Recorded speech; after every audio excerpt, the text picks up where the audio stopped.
ಭಾರತ ದೇಶಕ್ಕೆ ಸ್ವಾತಂತ್ರ್ಯ ಸಿಕ್ಕರು ಕೂಡ ಈ ಭಾಗಕ್ಕೆ ಸ್ವಾತಂತ್ರ್ಯ ಸಿಗಲಿಲ್ಲ.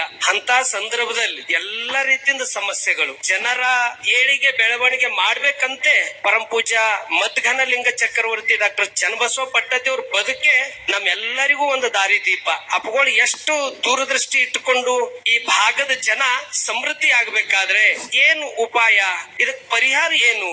ಅದು ಶಿಕ್ಷಣ. ಸರ್ವತೋಮುಖ ಅಭಿವೃದ್ಧಿ ಆಗ್ಬೇಕಾದ್ರೆ ಅದು ಶಿಕ್ಷಣನೇ ಮೂಲ ಅಂತಿ ಶಾಂತಿವರ್ಧಕ ಶಿಕ್ಷಣ ಸಂಸ್ಥೆ ಅದು ಮುಷ್ಟಿ ಫಂಡ್ ದಿಂದ ಪ್ರಾರಂಭ ಮಾಡಿದ್ರು. ಅದು ಮೂರ್ಗಿ ಗ್ರಾಮದಲ್ಲಿ ಆರಂಭ ಆಯ್ತು. ಇವತ್ತು ಎತ್ತರ ಮಟ್ಟಕ್ಕ ರಾಜ್ಯ, ರಾಷ್ಟ್ರ, ಅಂತಾರಾಷ್ಟ್ರ ಮಟ್ಟಕ್ಕೂ ಸಾಧನೆಗಳ ಆಗ್ಯಾವಂದ್ರ ಅದಕ್ಕೆ ಮೂಲ ಕಾರಣೀಕರ್ತರೆ ಡಾಕ್ಟರ್ ಚನ್ನಬಸವ ಪಟ್ಟದೇವ್ರು. ಅದು ಶಿಕ್ಷಣ ಸೇವೆ.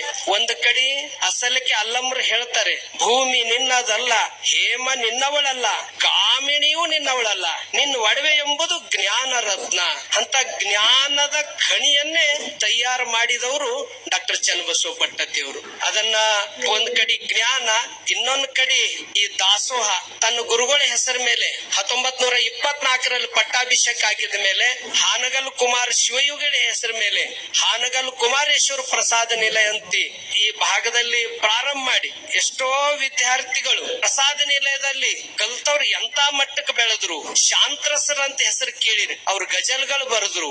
ಇವತ್ತು ನಮ್ಮೆಲ್ಲರಿಗೂ ಒಂದು ತವನಿಧಿ ಪರಂ ಪೂಜ್ಯ ಡಾಕ್ಟರ್ ಚನ್ನಬಸವ ಪಟ್ಟದೇವ್ರು ಯಾರಿಗ್ ಕೊಟ್ಟು ಹೋಗಿದಾರೆ ಅಂದ್ರೆ ಪರಂ ಪೂಜ್ಯ ಡಾಕ್ಟರ್ ಬಸವಲಿಂಗ ಪಟ್ಟದೇವ್ರಿಗೆ ಕೊಟ್ಟು ಹೋಗಿದ್ದಾರೆ. ಅಪ್ಪರು ಕೂಡ ಪ್ರಸಾದ ನಿಲಯದ ವಿದ್ಯಾರ್ಥಿನಿ. ಅವತ್ತಿನ ದಿನಮಾನಗಳಲ್ಲಿ ನುಚ್ಚು ಅಂಬಲಿ ಅದು ಉಂಡು ಬೆಳೆದವರು. ಅಂತ ಒಂದು ಪ್ರಸಂಗದಲ್ಲಿ ಅಪ್ಪರು ಬೋರ್ಡಿಂಗ್ ಪ್ರಾರಂಭ ಮಾಡಿದ್ರು. ಒಂದ್ ಕಡೆ ಶಿಕ್ಷಣ, ಇನ್ನೊಂದು ಕಡೆ ಬಸವಣ್ಣನವರು ಜಗತ್ತಿಗೆ ಮೊಟ್ಟ ಮೊದಲು ಪ್ರಜಾಪ್ರಭುತ್ವ ಕೊಟ್ರು.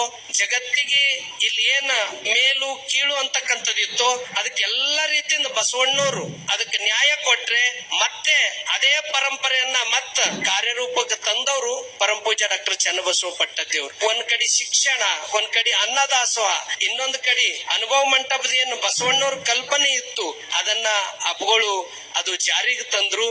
ಅಂತ ಪರಂ ಪೂಜ್ಯ ಡಾಕ್ಟರ್ ಚನ್ನಬಸವ ಪಟ್ಟದೇವ್ರ ಬಗ್ಗೆ ಎಷ್ಟು ಹೇಳಿದ್ರು ಕಡಿಮೆ ಇದೆ. ಅವ್ರ ಸೇವೆ ಅಗಾಧವಾಗಿರ್ತಕ್ಕಂಥ